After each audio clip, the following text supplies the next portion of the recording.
Burkina Faso just shook the global economic order.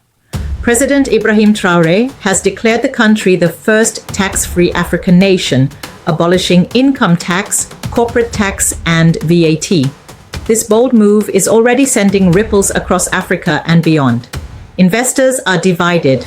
Some see opportunity in a leaner, freer market of this Burkina Faso tax-free country and are already taking positions, while others question the sustainability of a state without tax revenue.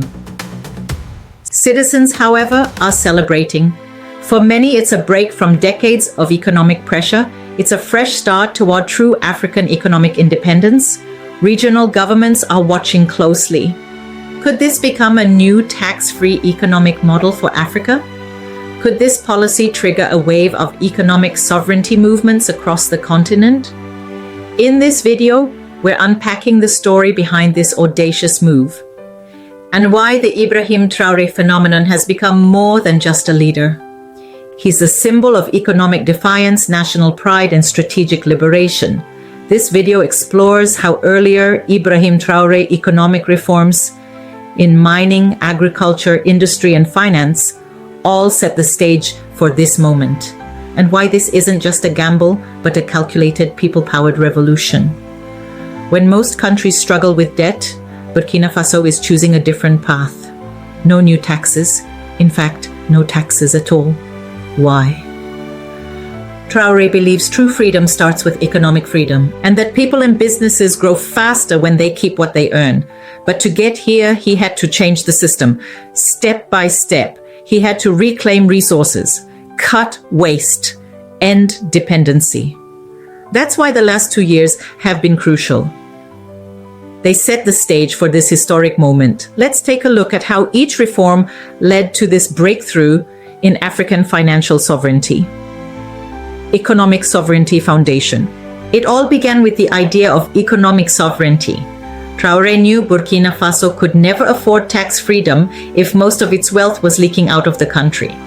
Traoré built his plan for a Burkina Faso self-sufficient economy on 3 simple ideas. 1. Take more control of Burkina Faso's resources, especially gold, ensuring more revenue stayed at home. 2. Grow and make more things inside the country, reducing imports and increasing national output. And 3, he launched a push for financial independence, strengthening local banks by keeping money in local banks and using it to support local businesses. And maybe one day, launch a brand new Sahel currency alliance. Each of these laid a brick in the foundation of what would become a tax-free state. This wasn't a wild gamble. It was a long game, a strategic rebuild. It wasn't just about economics. It was about pride, dignity, the power of a country standing on its own feet. Gold. Gold is Burkina Faso's biggest export. The country digs up about 50 tons of gold every year, worth more than $3 billion. But for decades, most of that money didn't stay in the country. That gold never helped the people. It helped the shareholders of big foreign companies. The Burkina Faso gold industry is one of Africa's top gold producers. Traoré said, enough. In 2023, as part of his Ibrahim Traoré economic reforms, his government took control of 2 major gold mines, Bissa and Boli, that were previously run by a Russian company called Nord Gold. Traoré also cancelled exploitative contracts and changed the mining rules. Now, companies that want to dig for gold in Burkina Faso must share more of the ownership with local partners. This means more money stays in the country. It's not just about the big mines, though. Thousands of Burkinabe people work as small-scale miners, often in dangerous conditions, and selling gold for much less than it's worth. Traoré launched a brand new Burkina Faso National Mining Agency, ANIMA, to support small-scale miners. These were the people digging by hand, risking their lives, making barely enough to survive. Now, they had a voice. But digging up gold is just the first step. Traoré started a project to build Burkina Faso's first gold refinery. When gold is refined inside the country, it becomes more valuable and creates more jobs. And he didn't stop there. He began storing national gold reserves. The goal? Financial sovereignty, real value saved for the future. This gold, this real stored value, gave the government the flexibility to fund the Burkina Faso tax-free country without taxation. Gold replaced taxes, resources replaced revenue, and the people were freed from the burden. Agricultural transformation. Gold might glitter, but food is life. When Traoré took office, many farmers in Burkina Faso struggled to grow enough food, and Burkina Faso was importing too much of it and spending millions buying food from other countries. No country can be free if it can't feed itself. Burkina Faso food independence became a critical pillar of national sovereignty.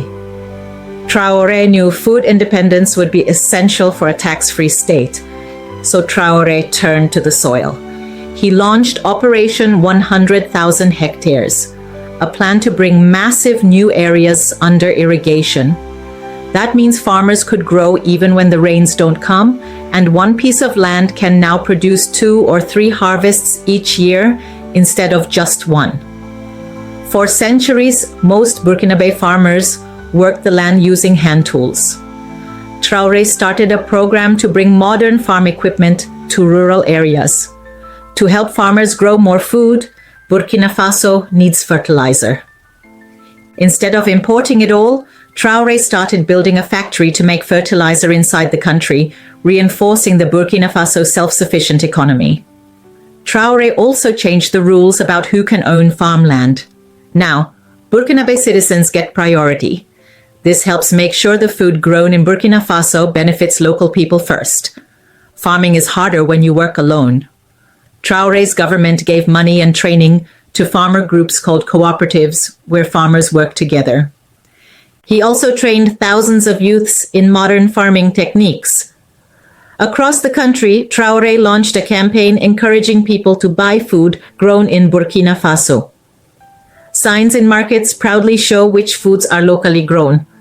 With more food grown at home, less money flowed out for imports. That saved billions. And it created jobs, boosted incomes, and stabilized communities.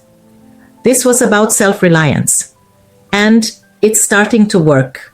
Food production is rising. So are farming incomes. In this tax-free economic model Africa has never seen before, growth must come from within. Agriculture is now a major engine of that growth. Infrastructure and industry development. Traoré also knew that to unlock enterprise, you need infrastructure. A nation can't move forward without roads, electricity, and jobs. That's why Traoré made infrastructure a top priority in his vision for African economic independence. He expanded rural electrification with solar power. Good roads are the lifelines of any economy. Traoré started fixing old roads and building new ones to connect farms to markets and cities to each other. Better roads mean farmers can get their crops to market without spoiling. It means goods can move around the country faster and cheaper. For years, factories in Burkina Faso sat empty while the country imported goods from abroad. Traoré reopened factories that had been silent for years and built new ones. And then he let enterprise breathe. Traoré's government gave tax breaks to businesses that make things inside Burkina Faso rather than importing them, removed regulations and bureaucratic red tape. The result? A wave of small and mid-sized businesses, locally owned, locally run, creating wealth without needing state handouts. In cities like Bobo Dioulasso, old factories came back to life. People got jobs making clothes and everyday items. The digital economy is growing worldwide, and Traoré didn't want Burkina Faso left behind. His government invested in internet connections and trained young people in digital skills. In Ouagadougou, a new wave of industry is springing up, meaning more tech jobs for the youth. And young people are seeing a future in their own country. Traoré also started a project to link Burkina Faso's 2 biggest cities, Ouagadougou and Bobo Dioulasso, into one economic zone, making it easier for businesses to operate between them. When a country is tax-free, it must be productive. This is how he made sure it would be. Financial independence. Money is the lifeblood of any economy. To stay a Burkina Faso tax-free country, it needs a financial system it controls. Burkina Faso wasn't just tied down by bad contracts, it was tied to a foreign currency. For decades, Burkina Faso has used a currency called the CFA franc, which is tied to France and the euro. That's why Traoré is working with Mali and Niger to build a Sahel currency alliance, a regional alternative to the CFA franc, creating their own money. The goal? Free the country and the region from monetary colonialism, control interest rates, and build a financial system that is not controlled by Europe. One that they can control themselves, is made for African development, and works for Africa's realities. True African financial sovereignty. At the same time, he pushed state funds into local banks to support small business loans. To fight corruption, his government introduced new rules and launched tools to track public money, to make sure government money is spent wisely and openly. Citizens can now see where their money goes. More transparency means fewer shady deals and less corruption, and more money where it's needed most. Looking to the future, Traoré created a special savings fund using money from mining. This fund will invest in projects that benefit future generations, not just today's needs. Money is saved for schools, hospitals, and other future needs. All of it points in one direction: a self-sustaining ecosystem, where taxes become obsolete because productivity thrives. Current progress and revolution. So now, here we are. A tax-free Burkina Faso. It's not just a headline, it's a symbol, a signal to the world and to Africa especially that a different tax-free economic model Africa can embrace is possible. One where wealth comes from shared effort, not state extraction. One where governments serve the people, not squeeze them. One where African nations write their own economic stories. The Ibrahim Traoré phenomenon emerged during crisis. But in just a few years since Ibrahim Traoré took office through his Ibrahim Traoré economic reforms, Burkina Faso's economy has begun to transform. More gold profits stay in the country. More food is grown locally. More goods are made in Burkinabe factories. There are signs of progress. Exports are up, food production has increased, and more citizens have access to electricity and clean water. Yes, big challenges still remain. Fighting with armed groups makes it hard to develop some parts of the country. Some international partners have cut aid and trade, and changing an entire economy takes time. Traoré has also made fighting corruption a centerpiece of his economic plan. He created a special court to investigate officials who steal public money. Several high-ranking officials have been arrested for corruption since he took power. Citizens can now report corruption through a special hotline, and whistleblowers receive protection. Money recovered from corruption cases goes directly into public services like schools and hospitals. Vision and conclusion. Ibrahim Traoré's economic revolution is still a work in progress. Some call his ideas too ambitious. Others worry about how changes might affect international relationships. But many Burkinabe people feel hope for the first time in years. Traoré has lit a spark, and his vision for a Burkina Faso tax-free country is very clear. A country where the people who live on the land benefit from its riches, where resources are not just extracted but transformed into prosperity, where economic freedom leads to dignity, and if this tax-free economic model Africa can replicate, it could inspire a wave of reform across the continent and a new kind of leadership, one rooted in purpose, in sovereignty, and in truth. This is the Ibrahim Traoré phenomenon, a man, a mission, and a message. Africa can rise without debt, without dependency, and now without taxes. The revolution has only just begun. True African economic independence starts when we own our resources and fight corruption with truth and action. That's the Traoré way. And maybe, hopefully, it's the start of something bigger for all of Africa. Let me know in the comments if you believe this Traoré phenomenon could be the beginning of something bigger. Burkinabes, we would love to hear from you and your experiences.